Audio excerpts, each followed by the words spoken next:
Oi pessoal, hoje nós vamos falar de história, mas nós vamos falar de história de uma forma mais descolada, mais bacana, mais light, né? Viajar para um destino e não procurar saber um pouquinho sobre a história, a tradição, um pouco o que aconteceu no passado do destino que a gente está visitando, fica algo faltando, né, gente? Acaba ficando aquela viagem meio, sei lá, meio superficial. Que tal aprender um pouquinho sobre a historinha dos Emirados hoje? Vamos lá?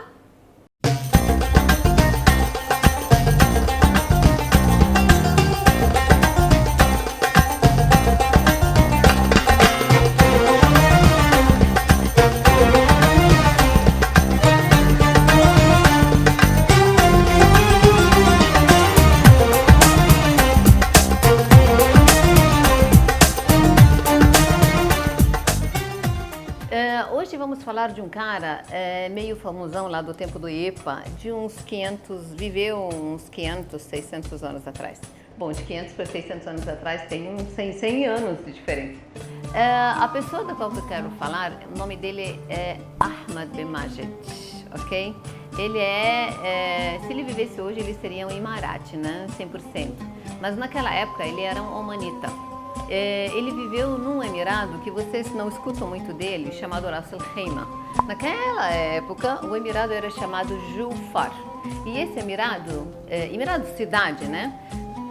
Gente, antes de eu falar o que é emirado, você sabe o que é emirado? Emirado vem da palavra emir, que é príncipe em árabe. Emir, príncipe, emirado, principado. Então, o que seria hoje o Emirado de Ras Al Khaimah, antigamente era uma bela de uma cidade com puta porto, famosésimo, de muita movimentação, que recebia as embarcações, os navios que vinham para as Índias, que zanzavam nas águas do Oceano Índico e iam até Bagdá, quer dizer, o sul do Iraque, né? Iam e vinham por essa região.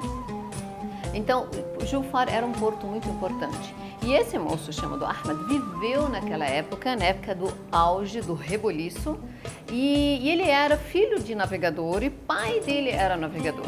Aí, gente, né, filho de navegador e navegador né? Aí o moço gostou do ofício, gostou de viver pelos mares e resolveu assumir a identidade dele e mergulhou de cabeça e desenvolveu, estudou muitas das técnicas relacionadas a, sei lá, como é que podemos dizer, as artes marítimas, a conhecimento técnico para que os navios que viajavam, ou as embarcações, que não tinha navios da envergadura que tem hoje, mas as embarcações árabes que viajavam entre a costa da Índia e a costa leste da África, ele vivia por ali junto com as outras, né, tribos árabes que trabalhavam com atividades marítimas naquela época de uma forma muito mais intensa, não vou dizer que mais intensa do que é hoje, mas de uma forma intensa naquela época. Então, isso fez com que o menino se especializasse na área e desenvolveu conhecimento técnico nisso. Ele ajudou no desenvolvimento do astrolábio, que é um dos equipamentos usados na navegação. E a maior fofoca desse cara, e é uma das coisas que faz ele ficar bastante famoso, né?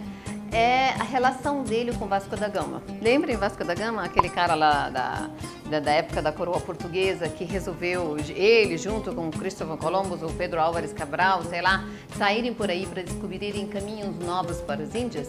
Aí o Vasco da Gama resolveu dar aquela voltona na África. E aí quando ele bateu na região de Madagascar, ali aquela costa leste da África, eles não conheciam essas águas, né? Eles não conheciam essas regiões. Então, a história diz que o Vasco da Gama foi ajudado pelo Ahmad bin Majid, pelo navegador árabe, para chegar às Índias. Agora, existem quase 3 versões para tratar esse assunto. Uns falam que o Ahmad bin Majid foi pessoalmente, deu oizinho para o Vasco da Gama e falou: cara, vem cá que eu acompanho você para chegar nas Índias. E uns falam que, não, imagina que ele fez uma coisa dessas. Foi alguém que pegou os estudos, ou alguém que era assessor, ou alguém que trabalhava com Ahmad bin Majid, que levou os conhecimentos técnicos que o Ahmad bin Majid tinha para a delegação, né, digamos assim, do Vasco da Gama para saber como navegar e como andar pelas águas do Oceano Índico. E também tem uma terceira versão de que o Vasco da Gama contou de alguma forma com os conhecimentos que o Ahmad bin Majid desenvolveu para poder chegar onde ele tinha que chegar. Bom, gente, seja o que for, né? O importante é saber que o cara era um belo navegador, ele é um grande cientista. Quando a gente lê sobre os grandes nomes da civilização islâmica, o nome desse cara desponta como o cara, né, dessa área, famosão, né, por aí. É um nome que faz com que os árabes, os muçulmanos, assim, tenham bastante orgulho. Olha, nós contribuímos para a humanidade, fulano fez não sei coisa. Por que eu tô falando do Ahmad bin Majid, né? O que tem a ver isso com Dubai, né? Alguém poderia dizer, algum engraçadinho, porra, mas esse site não é um site de turismo sobre Dubai? É, gente, é um site de turismo sobre Dubai. O cara vai viajar para um destino, vai atravessar mares e oceanos, vai pagar milhares de dólares para chegar, conhecer um território novo, uma região nova, que é o Oriente Médio. Diga-se passagem, que é uma das regiões mais calientes do mundo, cheia de acontecimentos. É uma região que foi o berço das 3 grandes religiões, o berço de muitas civilizações das antigas. Chega até aqui e não vai querer aprender sobre a história dessa região, gente? Pelo amor de Deus! Eu particularmente acho que quando a gente sai fazer um tour, um passeio para alguma cidade, é como se eu estivesse tendo uma aula de história e geografia ao vivo e a cores, né? Poxa, a gente sai, a gente viaja para passear, para se distrair, para fugir de casa, mudar de ares, desestressar, curtir coisas boas, ficar em hotéis bons e conhecer gente nova. E por que não aprender um pouco sobre essa cultura da região, sobre a história da região que a gente vive, né? Então, eu fico puta da vida quando alguém fala assim, Dubai não tem história, hein, gente? Dubai é uma cidade nova, né? Eu vejo muitos guias de origem árabe falando isso aqui nessa região. E quando falam Dubai, não é só Dubai, eles querem dizer Emirados Árabes, né? Bom, se for comparar, por exemplo, a história de Dubai com a história do Egito, claro, ali a gente fala de 3.000, 4.000, 5.000 anos. Mas vem cá, gente, considerem que Dubai é uma cidade relativamente nova, é uma cidade que tem uns 180 anos de história. Mas as outras cidades nos Emirados, como Ras Al Khaimah, eu falei agora, há 500 anos, aquilo lá borbulhava, era um grande centro econômico marítimo. Entendeu? Sharjah, que é outro emirado. Tem um emirado pequeninésimo aqui, que tem até um nome difícil para pronunciar, que é Umm Al-Quwain. Também tinha um puta porto lá, entendeu? Dubai não era nem mencionada.